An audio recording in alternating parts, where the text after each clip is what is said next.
Dalam hidup ini, tidak semua luka meninggalkan bekas di kulit.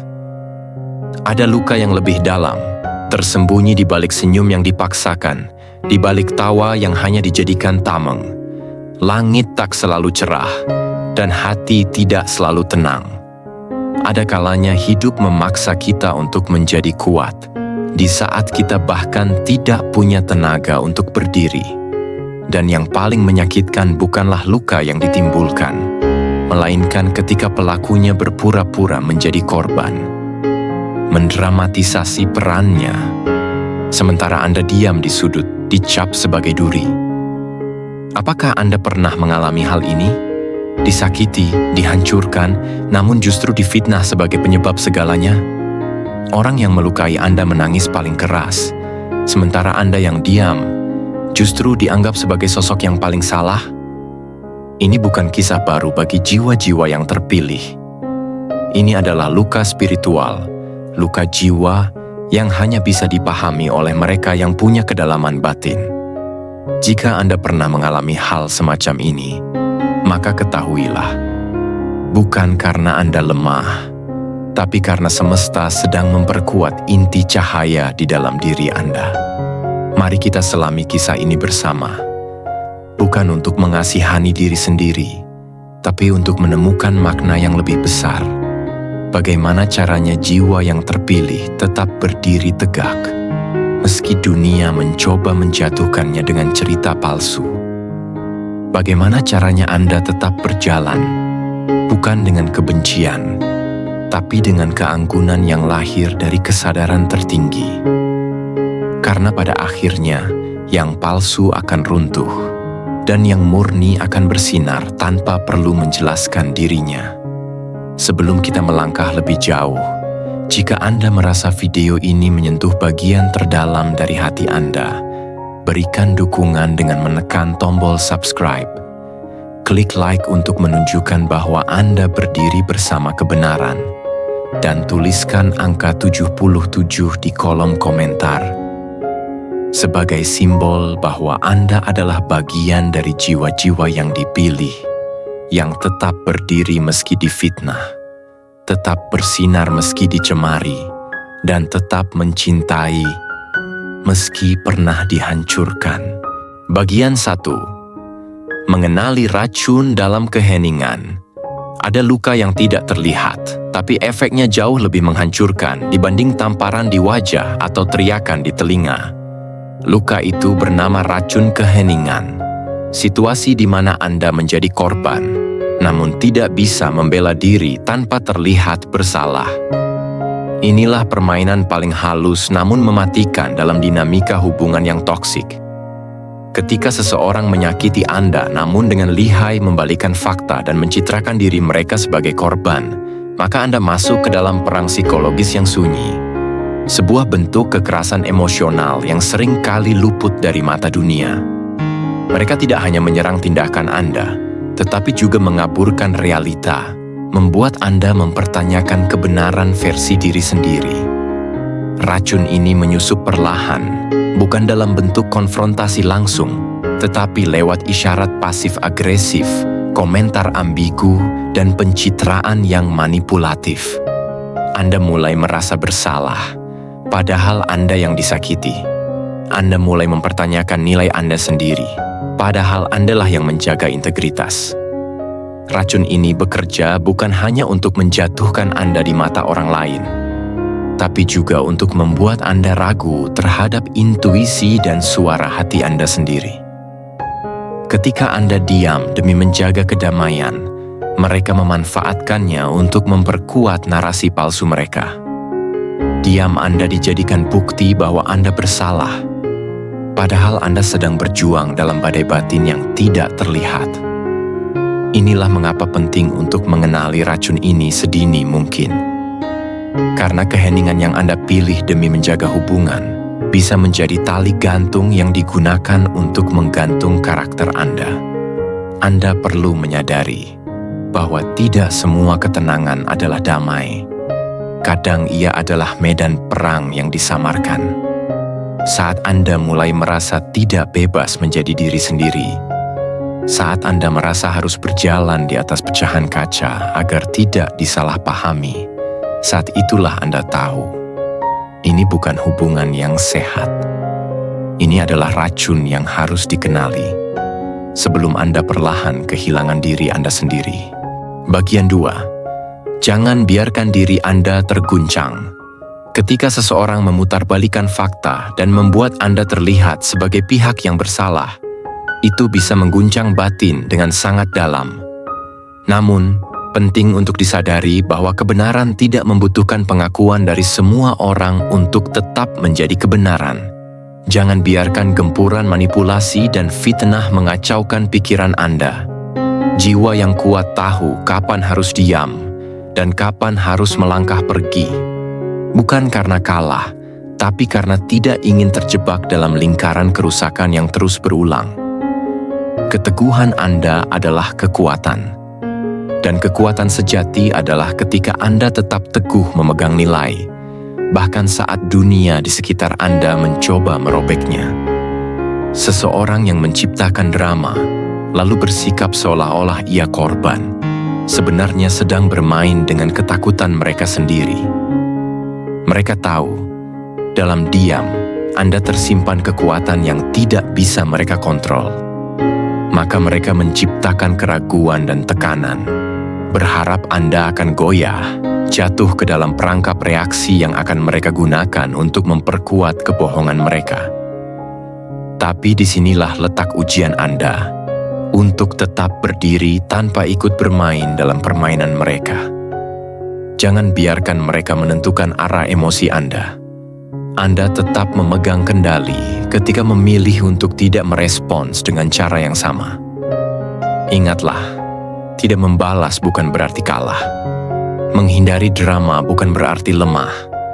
Dan menolak memberi akses kepada seseorang bukan berarti Anda jahat. Justru disitulah letak kedewasaan spiritual Anda.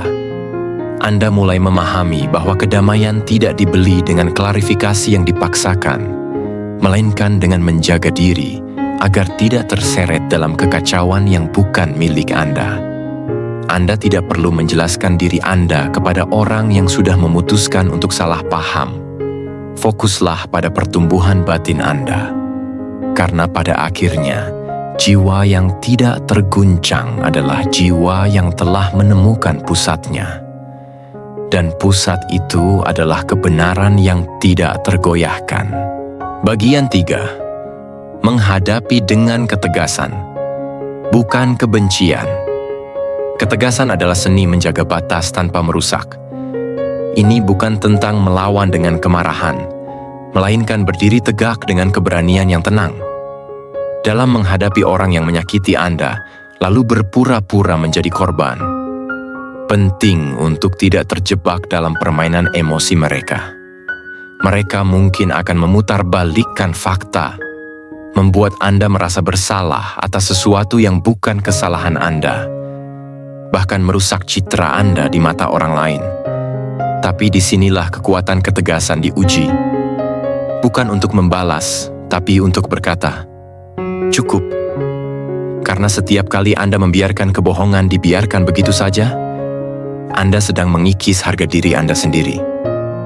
Ketegasan berarti berbicara jujur dengan hati yang tetap tenang. Anda tidak perlu berteriak, tidak perlu menjatuhkan, cukup menjadi terang yang tak bisa disembunyikan oleh kegelapan. Anda bisa berkata, saya tidak akan menerima perlakuan seperti ini, dan kemudian mundur tanpa dendam.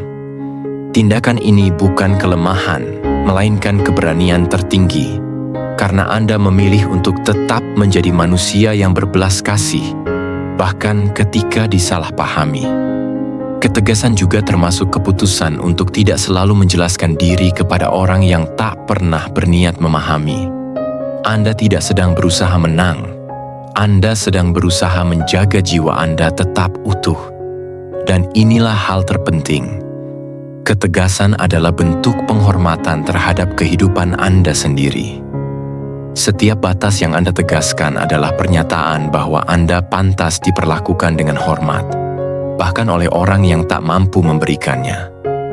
Ketika Anda bersikap tegas tanpa kebencian, Anda sedang memberi ruang bagi pertumbuhan, baik bagi diri Anda maupun bagi hubungan yang mungkin masih bisa disembuhkan. Tapi jika tidak, ketegasan juga menjadi jalan untuk pergi dengan tenang, tanpa membawa luka yang berubah menjadi racun. Anda tidak bisa mengontrol bagaimana orang lain memperlakukan Anda, tapi Anda selalu bisa memilih bagaimana Anda memperlakukan diri sendiri. Dan itu adalah kekuatan sejati. Bagian 4. Kebenaran selalu menemukan caranya sendiri. Kebenaran tidak pernah membutuhkan sorotan untuk bersinar. Ia tidak haus pengakuan, dan tidak pula gentar ketika dikelilingi oleh fitnah atau manipulasi. Karena kekuatannya bukan berasal dari pengakuan manusia, melainkan dari hakikatnya yang murni. Dalam diamnya, kebenaran terus bekerja, meresap ke dalam ruang-ruang tersembunyi, menembus sekat-sekat kebohongan, hingga pada waktunya ia akan muncul ke permukaan dengan cara yang mengejutkan. Seringkali, justru ketika semua orang mengira Anda telah kalah, kebenaran mulai menunjukkan cahaya yang selama ini tersembunyi. Waktu adalah sekutu setia bagi kebenaran. Ia tidak terburu-buru, namun selalu tepat sasaran. Perlahan namun pasti, kepalsuan mulai menunjukkan retaknya. Sandiwara yang mereka mainkan, dengan peran sebagai korban padahal merekalah pelaku, mulai terasa hambar, karena tidak bisa bertahan lama di bawah cahaya yang terus menguat. Dan ketika kebenaran mulai berbicara, ia melakukannya bukan dengan teriakan, tapi dengan kejelasan yang tak bisa dibantah. Hati nurani orang-orang akan mulai merasakan sesuatu yang tidak beres. Ada getaran sunyi yang menggugah, menyadarkan mereka dari kebutaan yang selama ini disengaja. Maka, tugas Anda bukanlah memperjuangkan pengakuan dari semua orang, tetapi menjaga hati agar tidak menjadi seperti mereka. Tetaplah berjalan di jalan yang benar, meski kadang terasa sepi dan tidak dianggap. Karena pada akhirnya, bukan Anda yang akan membela diri, kebenaranlah yang akan bersaksi. Ia akan muncul dalam bentuk-bentuk yang tak terduga, dari ucapan orang lain, dari kejadian-kejadian yang seolah kebetulan, atau bahkan dari kesaksian mereka sendiri yang akhirnya tersandung oleh kebohongannya sendiri. Anda hanya perlu bersabar dan tetap setia pada cahaya di dalam diri Anda. Bagian 5. Bukan balas dendam, tapi pertumbuhan. Pertumbuhan sejati dimulai saat Anda menyadari bahwa perjalanan hidup ini bukan tentang membuktikan sesuatu kepada mereka yang pernah menyakiti Anda. Balas dendam mungkin terasa menggoda, seolah menjadi cara tercepat untuk merebut kembali harga diri yang dirampas. Namun sesungguhnya, balas dendam hanyalah rantai lain yang menahan jiwa Anda dalam lingkaran luka yang sama. Saat Anda memilih untuk tidak membalas, bukan berarti Anda lemah. Justru disitulah letak kekuatan Anda. Keberanian untuk bangkit, berjalan, dan tumbuh tanpa perlu validasi dari mereka yang bahkan tidak layak menjadi bagian dari pemulihan Anda. Pertumbuhan terjadi saat Anda mengubah luka menjadi pelajaran, bukan senjata. Setiap rasa sakit menjadi batu pijakan yang membawa Anda ke versi diri yang lebih bijak, lebih sadar, dan lebih damai. Anda mulai melihat bahwa luka tidak datang untuk menghancurkan, melainkan untuk membentuk. Anda belajar mengelola emosi, bukan menekannya. Anda belajar menegakkan batasan, bukan membangun tembok kebencian. Dan yang paling penting, Anda mulai mengasihi diri sendiri dengan lebih jujur, lebih dalam, dan lebih setia daripada sebelumnya. Ketika Anda memilih pertumbuhan daripada pembalasan, Anda tidak hanya menyembuhkan diri sendiri, tetapi juga menciptakan ruang bagi keajaiban baru masuk ke dalam hidup Anda. Anda tidak lagi terikat pada narasi lama yang penuh kepahitan. Sebaliknya, Anda menjadi penulis baru atas kisah Anda sendiri. Kisah tentang keberanian, keteguhan, dan kebangkitan. bukan karena Anda ingin membuktikan bahwa Anda menang, tetapi karena Anda tahu bahwa Anda pantas untuk hidup dengan damai, terlepas dari siapapun yang mencoba menjatuhkan Anda. Dan itulah kemenangan yang paling nyata. Ketika Anda menjadi pribadi yang tetap lembut dalam dunia yang pernah membuat Anda keras. Bagian 6. Anda lebih kuat daripada yang Anda pikirkan. Seringkali, kekuatan tidak datang dalam bentuk teriakan keras atau langkah-langkah besar yang mengguncang dunia. Kekuatan sejati bersembunyi dalam bisu, dalam keheningan, ketika Anda memilih untuk tidak membalas, dalam air mata yang jatuh diam-diam saat Anda tetap bertahan, dan dalam doa-doa lirih yang Anda panjatkan di malam yang sepi. Anda mungkin tidak menyadarinya, tetapi setiap kali Anda bangkit dari luka, setiap kali Anda menahan amarah demi kedamaian, setiap kali Anda mengasihi meski tidak dimengerti, itulah kekuatan. Bukan kekuatan untuk menguasai, tapi kekuatan untuk bertahan dan tetap menjadi cahaya, meski dunia mencoba meredupkan Anda. Jiwa yang telah ditempa oleh luka akan mengenal dirinya lebih dalam daripada jiwa yang belum pernah jatuh. Dan itulah yang sedang terjadi pada Anda. Semua rasa sakit itu bukan tanda kelemahan, melainkan bukti bahwa Anda tidak menyerah. Bahwa Anda berjalan walau tertatih, mencinta walau pernah dihancurkan, dan percaya walau pernah dikhianati. Setiap pengalaman pahit telah memahat jiwa Anda menjadi sosok yang lebih tegar, lebih bijak, dan lebih tajam dalam melihat kebenaran di balik kepalsuan. Anda tidak kehilangan kekuatan. Anda justru menemukannya di tengah reruntuhan harapan. Ingat, kekuatan Anda bukan sekadar bertahan, tapi juga dalam cara Anda tetap memilih untuk tidak berubah menjadi seperti mereka yang menyakiti Anda. Kekuatan Anda adalah kemampuan untuk tetap lembut dalam dunia yang keras, untuk tetap mendoakan dalam dunia yang menertawakan, dan untuk tetap berjalan dengan kepala tegak, meskipun beban di pundak terasa mengguncang. Jadi, saat Anda merasa lelah dan ingin menyerah, ingatlah ini. Anda adalah bukti bahwa keberanian bukanlah tanpa air mata, tapi justru lahir dari air mata itu sendiri. Anda lebih kuat daripada yang Anda pikirkan, karena kekuatan sejati tidak selalu terasa, tetapi selalu nyata. Penutup. Jiwa yang kuat tetap bersinar. Jiwa yang terpilih tidak pernah benar-benar sendiri. Meskipun dunia tak mengerti, meskipun orang-orang memutarbalikkan cerita, jiwa Anda tetap bernilai. Anda adalah cahaya yang tidak bisa dipadamkan, bahkan oleh bayangan dari kebohongan. Dan percayalah, Tuhan melihat segalanya. Jadi, tetaplah berdiri, tetaplah bernapas, tetaplah tersenyum, meskipun dalam hati ada luka yang belum sembuh. Karena pada akhirnya, yang benar akan tetap menjadi benar, yang murni akan tetap bersinar.